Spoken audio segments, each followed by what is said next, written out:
Buenas noches, bienvenidos a esta mesa del segundo encuentro Canarias. Queremos agradecer de forma especial al Colegio Luther King por su patrocinio y compromiso. Su apoyo ha hecho posible este espacio de encuentro y diálogo tan necesario en tiempos como los que vivimos. Hoy nos encontramos para reflexionar juntos sobre una situación que nos interpela profundamente: las heridas visibles y la creciente fragilidad que afectan a muchos jóvenes. Una situación que preocupa especialmente por el aumento de casos de pensamientos suicidas y suicidios entre los más jóvenes. Son señales claras de un sufrimiento que no podemos ignorar y que nos invita a escuchar con más atención y empatía.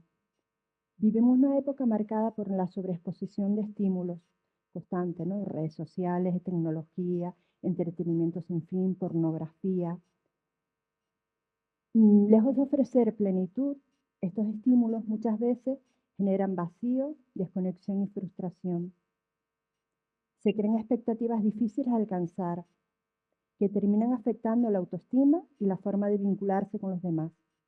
Estamos ante una generación con un enorme potencial, con grandes habilidades tecnológicas, pero que a menudo se siente emocionalmente desorientada y vulnerable.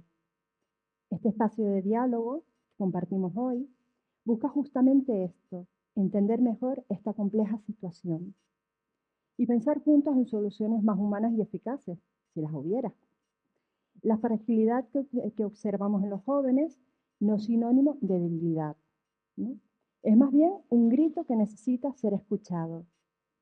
una llamada urgente a ir más allá de los síntomas y acercarnos con respeto y compasión al centro del dolor. Bueno, pues para hablar de todo esto, tenemos la suerte de contar con profesionales, ¿no? Por un lado está David Pérez, que es profesor de didáctica e investigador de la Universidad de La Laguna. Mira tú que lo tenemos aquí, me equivoco. Alba Fernández, psicóloga especializada en los ámbitos social, forense y educativo. Y Tasio Pérez, psicólogo experto en familia y terapia familiar. Y profesor en la Universidad Francisco de Vitoria. Bienvenidos a los tres. Venga. El título de esta mesa plantea si los jóvenes de hoy están más heridos. David, ¿tú qué piensas? ¿Crees que es así? Y si es así, ¿a qué crees que se puede deber esto? Yo, desde mi punto de vista, creo que lo que se oye, bueno, pues no sé, ustedes avisen. ¿Se oye ahora? ¿Mejor? Vale. Bueno, desde mi punto de vista, el tema del concepto de sentirse herido es, para mí es un concepto relativo, ¿no? Es cierto que la adolescencia es una etapa, desde mi punto de vista, maravillosa. Quienes han estudiado el cerebro, quienes investigamos sobre ese tema, hablamos de una etapa de explosión emocional y sobre todo de periodo donde hay que reeducar al cerebro a experimentar sensaciones que hasta ahora no había experimentado. Santiago Ramón y Cajal decía que era la oportunidad para esculpir el cerebro sano. Entonces, desde mi punto de vista, hablar de esa idea, ahí podemos hablar de esta sociedad actual de la hiperconectividad, donde el reto fundamental, lo hablará la compañera luego, es sentirse atraído, interesado, ser destacar, tener no sé cuántos likes, y no nos damos cuenta, básicamente, que esto está generando un nivel de ansiedad y estrés en los jóvenes y adolescentes muy grande, ¿no? Si no somos capaces de gestionar o por lo menos analizar lo que la investigación ha dicho con la aparición de las redes sociales, que las ha puesto como en entredicho, no porque no sean buenas, sino que porque los jóvenes no se están enfrentando a ellas con los recursos necesarios, pues nos ponen en una situación de riesgo y vulnerabilidad. Aunque yo no soy desde mi punto de vista, tan negativo, yo creo que actualmente yo suelo, cuando hablo de estos temas, equiparar la expresión emocional como una oportunidad para sanar la mente. Por lo tanto, quizá ahora es el momento ideal, los patrones familiares actuales no se están, no, nos est- no nos- no son tan restrictivos como los patrones en los que nosotros nos educamos, ¿no? Tú recuerdas la mirada de tu padre, no hacía falta decir nada, se acabó sin rechistar y no gestionabas eso. Hoy se dan esos entornos, lo que pasa es que no encontramos los espacios y la comunicación ideal para que se dé. Por lo tanto, creo que hay un problema en ese sentido que hay que saber gestionar. Y otro de los aspectos más importantes, en mi punto de vista, es la crisis del sentido que tiene para los adolescentes la permanencia, la existencia, la relación con los demás. Desde este punto de vista, tenemos que gestionar la necesidad de que ellos vivan la expresión del fracaso, ¿no? La gestión del fracaso como una oportunidad de aprendizaje. Hoy queremos todo ya, inmediato y de forma rápida. Esto está llevando a que los adolescentes y los chicos estén cada vez más faltos de estrategias de gestión de estas emociones. Y por lo tanto también tenemos que hacer un poco hincapié, pequeño llamada de atención al papel de las familias. Las familias creo que se han retirado, han dejado eh, al cuidado del desarrollo emocional de los niños a entornos hiperestimulados, entornos que los convierten en personas vulnerables y sin recursos. Por lo tanto, habrá que replantear cómo retomar esa idea, cómo plantear el rol de la escuela, cómo plantear el rol de la familia para poder reconducir. Para mí es una oportunidad estar aquí y sobre todo reflexionar con ustedes sobre este tema tan interesante. Gracias. Alba, ¿quieres aportar algo? Yo creo que coincidimos en que la parte de la vulnerabilidad que tienen los jóvenes es el hándicap ahora por la generación en la que están. Ahora sí, sí. Por la generación en la que están. Que creo que no es culpa de ellos, que muchas veces como que los culpamos de que no están actuando de la manera correcta. Creo que ya nacen en una sociedad totalmente diferente a la que tuvieron otras generaciones y por lo tanto la educación se tendría que adaptar también. Bueno, no voy a hablar ahora todo de redes sociales, pero es verdad que nacen digitalizados, nacen, como decía, acostumbrados a la inmediatez, ¿no? A tener todo en el momento a través de redes sociales, a través de aplicaciones, a través de validación social, pero toda a un clic, ¿no? Entonces yo creo que esa parte es la que está haciendo que cuando luego se vayan a enfrentar a un problema o ni siquiera a lo mejor un problema, sino a la regulación de una emoción que es desagradable, no mala, pero quizás desagradable, que mucha gente la entiende como mala, no, no son malas, las emociones son necesarias, y se van a tener que enfrentar a la regulación de esa emoción desagradable por una vivencia o una situación que están pasando, y también van a querer hacerlo de manera inmediata, hacerlo rápido, porque es a lo que están acostumbrados, y quizás eso no es posible. Entonces yo creo que pues habría que empezar a trabajar la paciencia y a trabajar el ir poco a poco, desde la familia y desde los colegios, pero enseñándolo. Ese es mi punto de vista. Yo la verdad es que cuando se habla de generaciones parece que estos chicos tienen un problema, ¿no?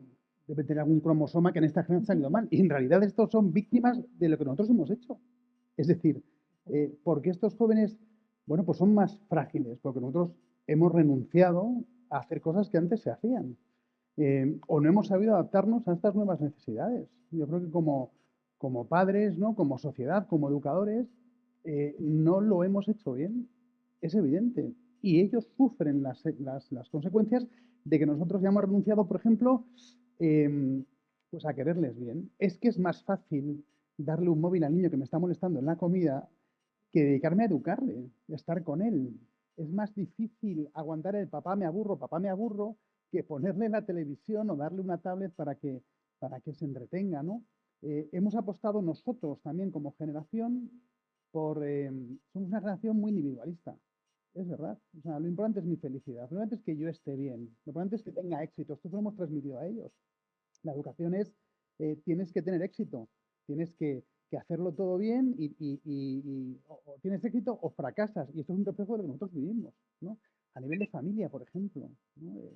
A nivel de familia lo que nos encontramos es que hace una generación era difícil encontrarse familias separadas y divorciadas, no solo porque la ley no lo permitiera, ¿no? Sino porque, bueno, pues era lo que había que quererse y se hacía de la mejor manera posible, pero los matrimonios no se disolvían, ¿no? Había una cierta estabilidad, aunque tu padre y tu madre no se quisieran demasiado, tú llegabas a casa y ahí había un hogar, ¿no? Y hoy esto cada vez es menos frecuente.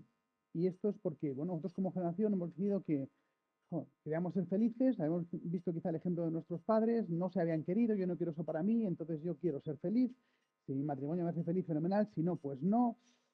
Creo que hemos hecho una serie de cambios que tienen su justificación, pero que han dado como resultado que esta nueva generación esté un poco perdida, o sea, sea muy frágil, le falten referentes, ¿no? Le falten experiencias de aburrimiento, de sufrimiento, o le falte una escuela o un colegio donde el niño quiera ir, pues se lo pasa bien.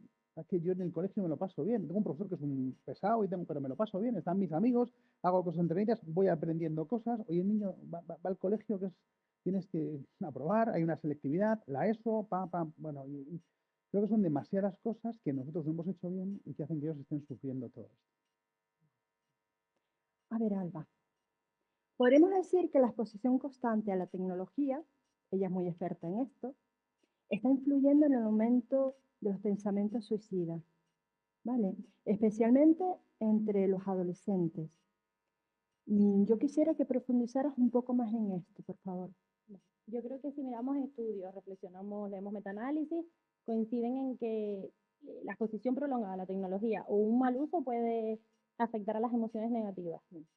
Quizás no de manera directa, porque la tecnología en sí no es mala y aporta un montón de cosas buenas y creo que hay que saber usarla. Cosas que quizás sí pueden estar afectando a estos pensamientos, que surjan estos pensamientos en los chicos o chicas. Yo pienso que puede ser pues varias cosas. La primera, el hecho de que si partimos ya de la base de que el adolescente se siente quizás solo, por lo que quizás comentaba el compañero, porque quizás en casa pues no tengo estos apoyos, o por lo que comentaba él, que también es un momento en el que pues hay más vulnerabilidad, el cerebro está teniendo muchísimos cambios y también es normal que pasen por estos procesos y estos pensamientos. Pero si yo ya de por sí me siento solo, me siento alejado, me siento sin un sentido y me meto hacer scroll, a mirar en TikTok, en Instagram, y veo vidas perfectas, vidas, gente sin problemas, gente con unas casas y un montón de dinero y unos cuerpos perfectos y unos retoques estéticos estupendos, pues con la inmadurez de ese cerebro entiendo que eso los va a hacer que sus emociones negativas se incrementen y sientan más soledad y sientan más tristeza y se sientan todavía más lejos de lo que ellos creen o lo que la sociedad está considerando que es normal, o por lo menos bueno, y creo que incluso no solamente el colectivo de adolescentes, sino que nos pasa a muchos adultos, ¿no? Eso por un lado. Por otro, creo que la parte del acoso escolar, si yo estoy mal en casa porque mis padres están separados, por ejemplo, y no me siento comprendido, en clase también estoy mal porque pues quizás no se están dando cuenta de que me están dejando aislado, puede ser un acoso indirecto, no tiene por qué ser que no se metan conmigo, pero es que ya no solamente es en el colegio, yo luego llegaba a casa, porque entiendo que eso siempre ha existido, ¿no? Entonces yo llegaba a casa, tenía un vínculo, a lo mejor ahora llego a casa, en casa no tengo ese apoyo y aún por encima el acoso se traslada a las 24 horas porque me lo pueden hacer a través de internet, ¿no? Estamos hablando de ciberbullying. Yo pienso que eso también es un factor que quizás a veces no pensamos tanto en él y está en el día a día de los chicos. Incluso ellos ni siquiera lo tienen reconocido, ¿no? Muchas veces está pasando y hasta que no pasa algo muy grave no lo detectan como tal. Y por último, pues un poco lo que veníamos comentando, ¿no? Yo creo que están acostumbrados a que tienen hambre y pedimos un globo y tardamos 2 minutos, que quiero, no sé, hacer un trabajo, antes tenían que ir a una enciclopedia, a una biblioteca, ¿no? Ahora, pues 2 minutos y menos si tienes ChatGPT, ¿no? Que creo que ya hemos ido pues al siguiente nivel. Me siento mal, necesito esa validación, esa pertenencia a grupo. Antes tenías que quedar con un amigo a hacer algo, ahora me meto en Instagram, me conecto a los juegos, son todos conectados online. Tiene su parte buena porque hay chicos que lo aprovechan, que a lo mejor están pasando ese mal momento, pero esa validación a través de like, esa parte de que luego se abre otro hándicap aquí, ¿no? Esa parte de necesitar que todo el rato me vean, que todo el rato gustar, ser perfecta, ¿no? La hipersexualización incluso en menores muy pequeños para conseguir like, no porque ellos realmente lo quieran hacer. Pues creo que ese cóctel, porque al final eso pues, le genera frustración, luego cuando lo que decía, cuando se enfrentan a problemas en el día a día, a emociones, no tienen que ser problemas gravísimos, sino a problemas normales, pero con emociones muy desagradables que no son capaces de solucionar en el momento porque nadie las puede solucionar en el momento y no tienen las herramientas para hacerlo. Y eso crea mucha frustración. Y yo creo que ese cóctel puede hacer que surjan esos pensamientos oscuros en los chicos y chicas. No, ya ahí, en relación a eso, habría que plantearnos, ¿no? El concepto de identidad líquida, ¿no? Los chicos no gestionan porque tampoco le damos oportunidades para gestionar. Entonces, la autorregulación es esencial y poner a los chicos en situaciones de experimentar, sentir y expresar emociones es básico y fundamental. La escuela se ha olvidado, los profesores, yo fui casi 20 años maestro, primero en primaria y secundaria, y vi ese cambio progresivo, o sea, donde durante un tiempo tuve tiempo de dedicarle a los chicos tiempo para escucharlos, para expresar con ellos y ayudarles a expresar sus emociones, a la transición que hubo hacia un modelo de escuela de calidad, entre comillas, donde los profesores se dedicaron sencillamente a controlar los procedimientos que se estaban llevando a cabo. Se olvidaron los niños quedaron a un lado, ¿vale?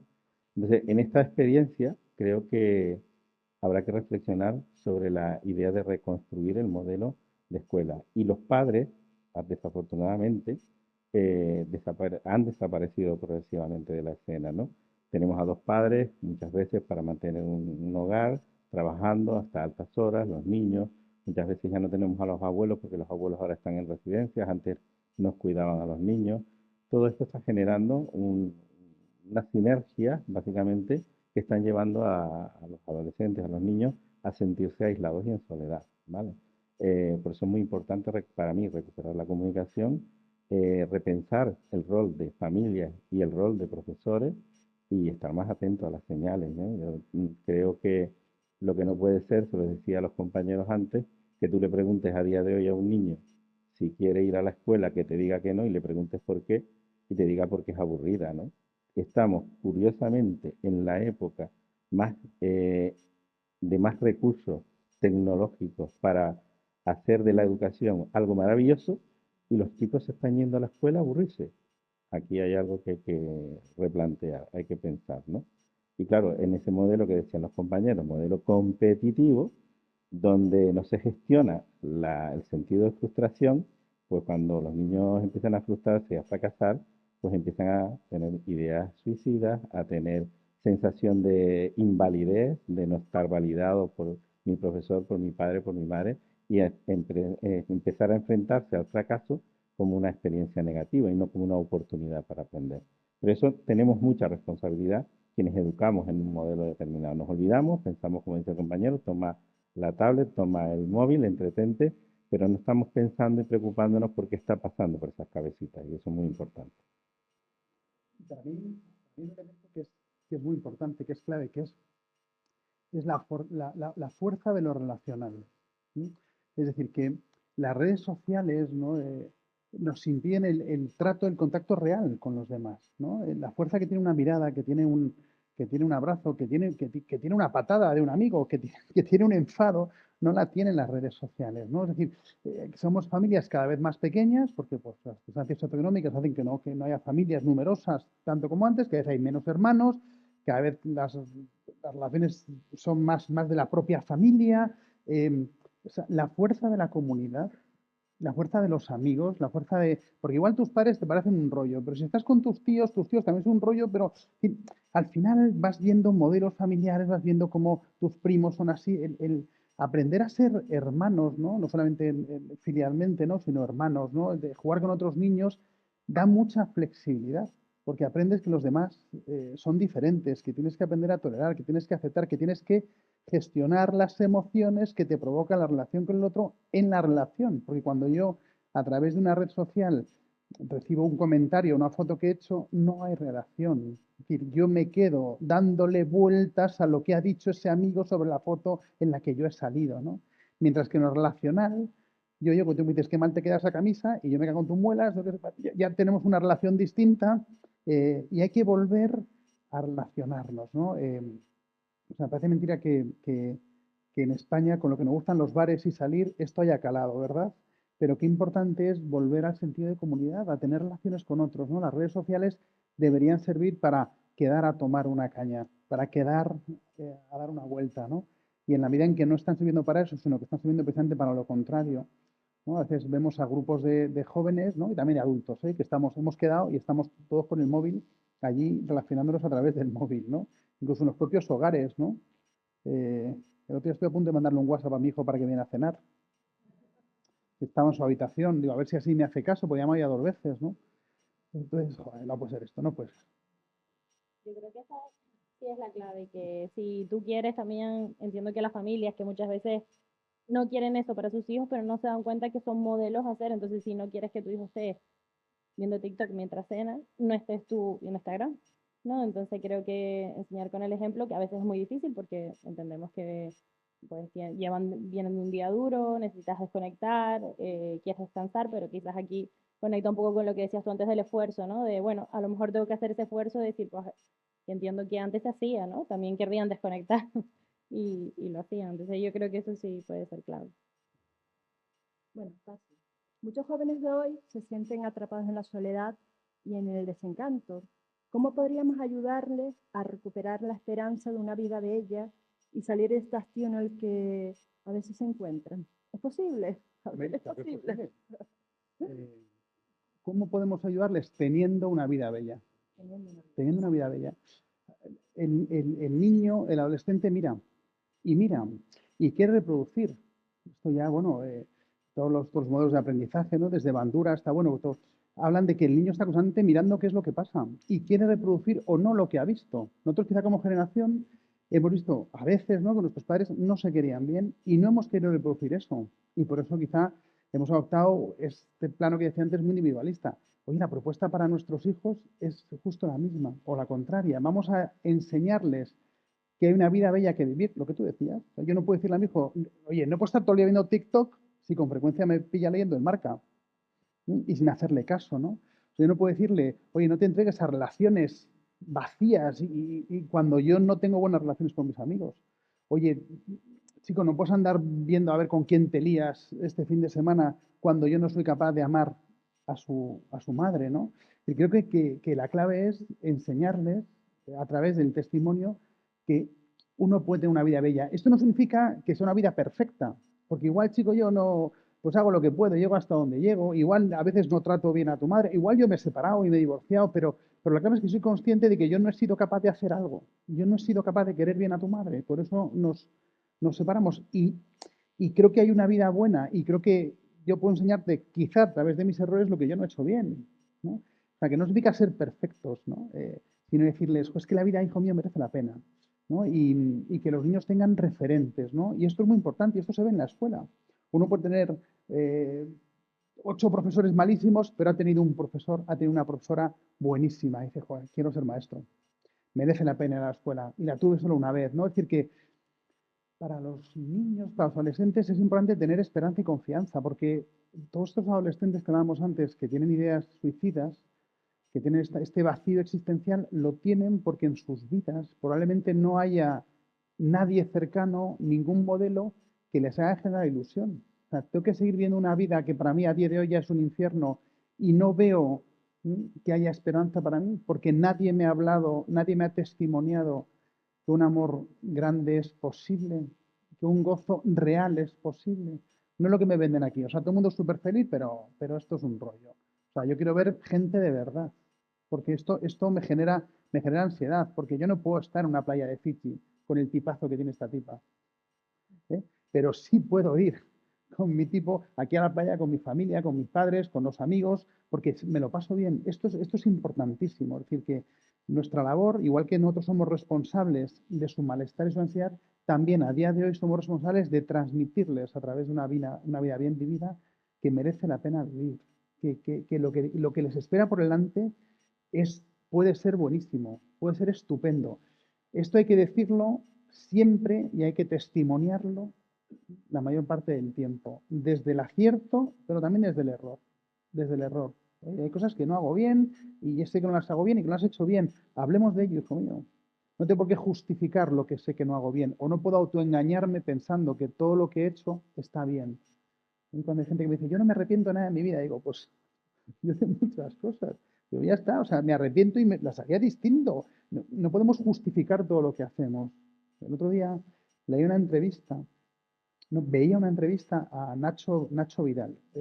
Nacho Vidal es, por si alguien no lo conoce, es un actor español muy dotado para su trabajo.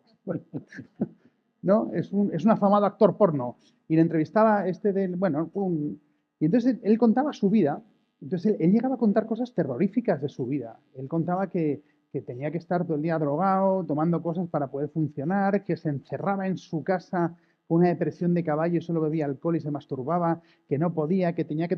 Contaba unas cosas que decías, joder, qué vida más perra. Pero luego el chico decía, bueno, yo estoy feliz con mi vida y me parece una vida fantástica y me parece muy bien y el que quiera que haga... Y yo decía, pero vamos a ver, o sea, pobre, ¿no? Que tampoco igual no le pillé yo, pero, pero era como, pues no, vamos a testimoniar que puede haber una buena vida y que yo igual me he equivocado y no lo he hecho bien, pero jolín, yo quiero que tú seas feliz y hay cosas en las que pues, quizá puede ayudarte y en otras que tendrás que subir, pero qué importante es, ¿no? Decirles, puedes confiar en que el futuro es un buen lugar para ti. Creo que tenemos que tomar como referente el modelo de felicidad. Me encanta escucharte porque ¿qué es ser feliz? Yo he preguntado así a gente qué es ser feliz, ¿no? Una buena pregunta, ¿no? ¿Ser feliz 24/7? No.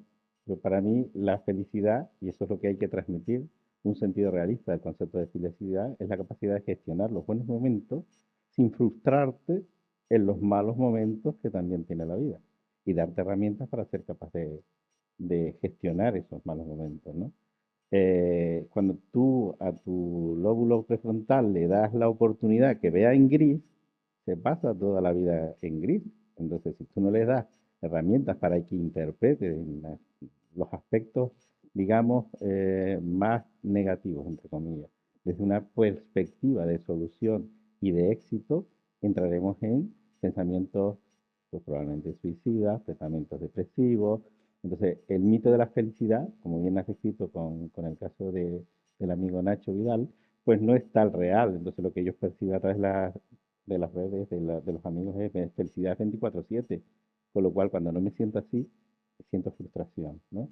Entonces, yo siempre digo, hay dos personas en una misma situación, todos tenemos ahora mismo problemas con nuestros hijos, con nuestra familia, en el trabajo. Oye, ¿y qué me hace a mí diferente de ti cuando estoy riéndome todo el día? Probablemente la forma y los mecanismos en los que yo interpreto y gestiono esos momentos, tanto felices como problemas, ¿no? Hay gente que se focaliza en el gris y hay gente que se focaliza en otros colores con más posibilidades, ¿no? Entonces, también ser capaces de flexibilizar esa forma y esa manera de pensar es muy importante.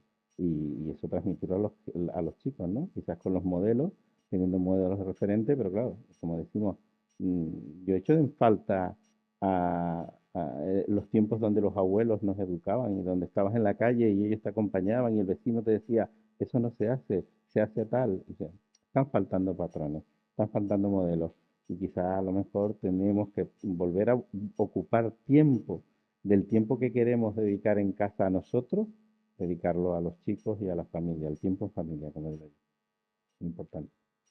Bueno, yo lo comparto también. Creo que, como dijeron ambos compañeros, eh, hay que enseñar qué es la felicidad y que están pequeños momentos, por lo menos cuando yo, mi experiencia trabajando con chicos y chicas, siempre que llegan al final pues con un problema, sobre todo cuando llegan con algún pensamiento o ideación suicida, biológicamente nadie quiere morir.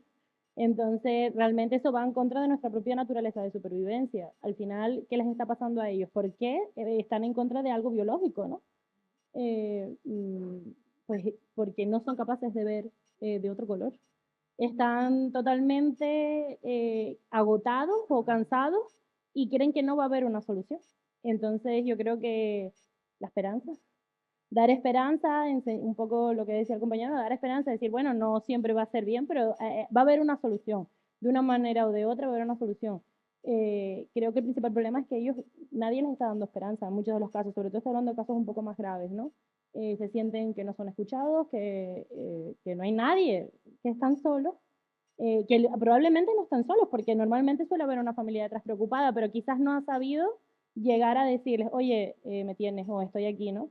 Entonces, bueno, como lo solemos explicar nosotros, nosotros les explicamos que es como si tuvieran un bidón de energía y se les ha ido saliendo, ¿no? Y intentamos explicar, decir, bueno, tienes un montón de gente que te va a ayudar a tapar esos huecos para que tu energía siga subiendo y luego va a haber cosas que te la suban. No todo te va a dar energía, ¿no? Como lo explicamos, no todo te va a dar energía. Hay cosas buenas y hay cosas malas, pero va a haber cosas que te las va a ir subiendo poco a poco. Entonces, yo creo que la parte de la esperanza y el estar es fundamental. Les hemos contado que ser feliz es pasárselo bien, es estar contento, ¿no? Y eso siempre depende de cosas externas, de que me validen, de que me pueda comprar algo, de que las cosas me salgan bien, de que el Real Madrid gane, o el Atleti, o el que sea, de que... No, ser feliz es poder tenerlo todo, es que te pasen cosas agradables, ¿no? Y claro, esto, que está muy bien, no es suficiente, ¿no? Porque me gusta mucho esto que dices, ¿no? O sea, la felicidad tiene mucho que ver con el esfuerzo, con la entrega, con la renuncia, que a mí me apetece ahora desconectar y voy a hablar con mi hijo. Y no me apetece, porque mi hijo está, que me dejes en paz, y tengo que ir a hablar con él, ¿no? Y tiene que ver con amar y con cuidar a los demás, y tiene que ver con crecer como persona, o sea, ¿cómo puedo yo ser mejor, ¿no? Cuidarme a mí mismo para cuidar a los demás, ¿no? Es una felicidad que en ese testimonio de los abuelos, ¿no? De la comunidad, veías que era renuncia, que era entrega, ¿no? Y que daba sentido a una vida. Luego te pasaban cosas agradables, el Real Madrid ganaba o no ganaba, pero tu felicidad no dependía de que te dieran un like, de que te pudieras comprar algo, ¿no? Sino que la felicidad depende de tu actitud, de cómo tú eres capaz de afrontar la dificultad y eso en ocasiones requiere también, pues oye, pues renuncia, superar dolor, ¿no?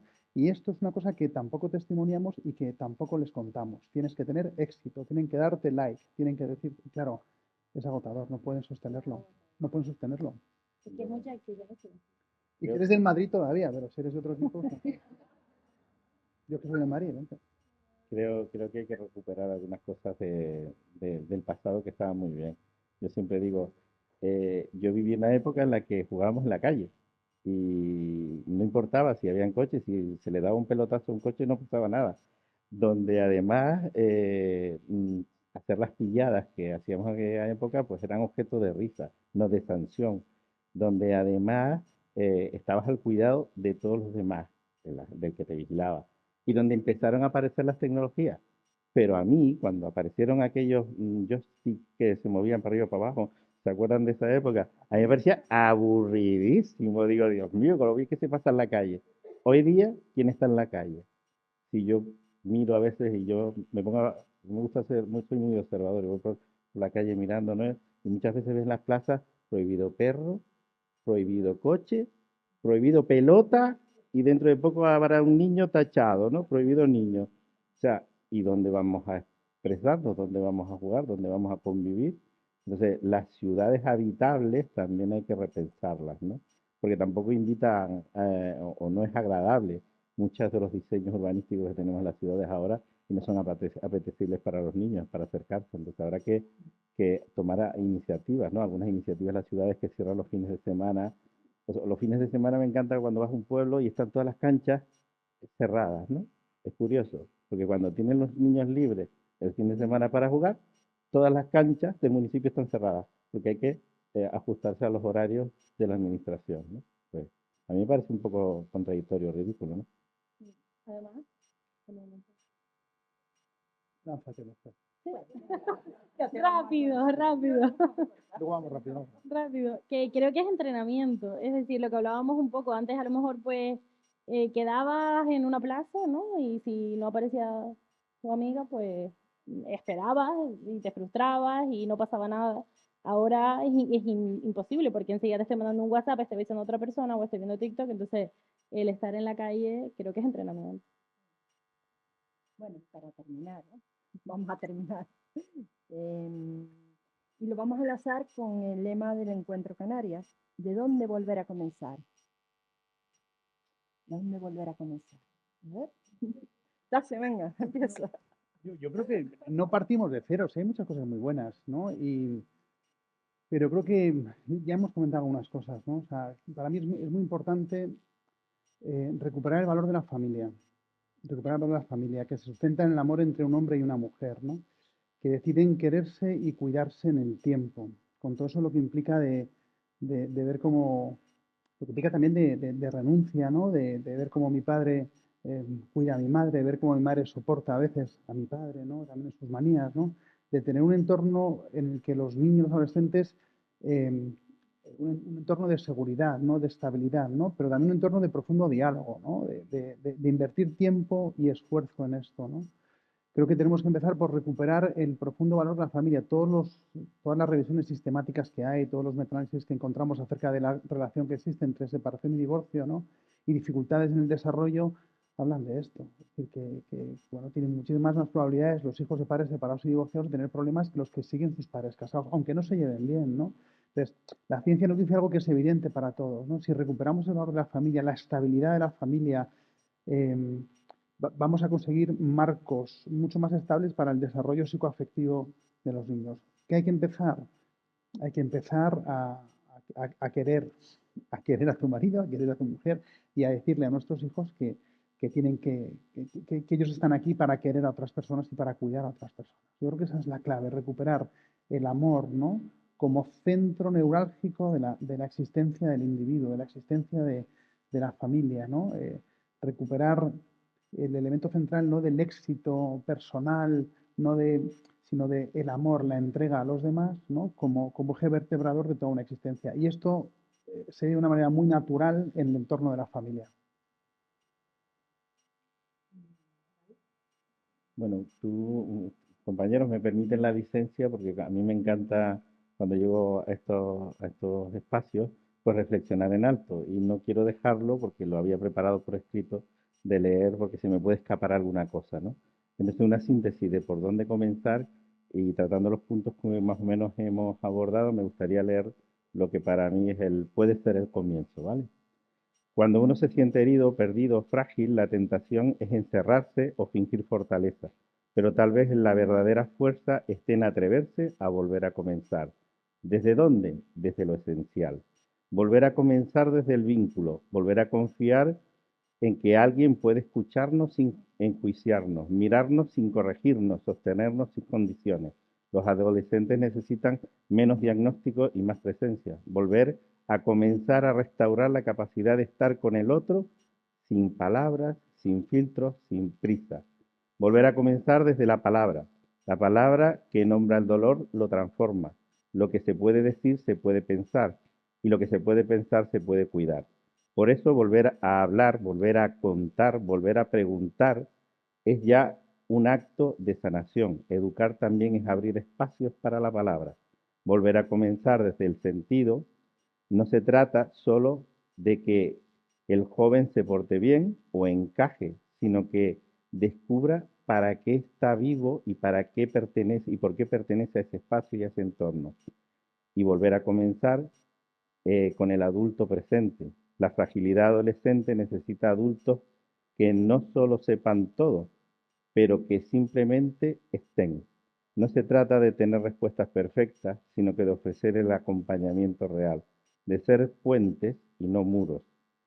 Y como cierre, me quedo con una frase que me inspiró toda esta reflexión, y es: volver a comenzar no es retroceder, es reanudar lo que aún puede florecer.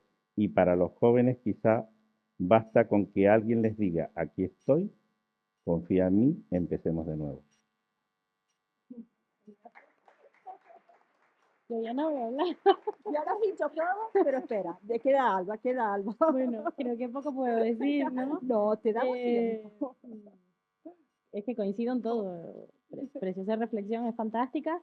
Mientras él hablaba, yo estaba pensando qué es lo que a mí primero se me venía a la mente con tu pregunta y, bueno, no tan bonito, no tan bien dicho, pero sí es verdad que no solo el querer estar, sino el saber llegar. Creo que es fundamental que sepamos cómo están ahora los adolescentes y los chicos en este momento, por todo lo que estamos viviendo, por todo lo que se ha convertido y sepamos llegar.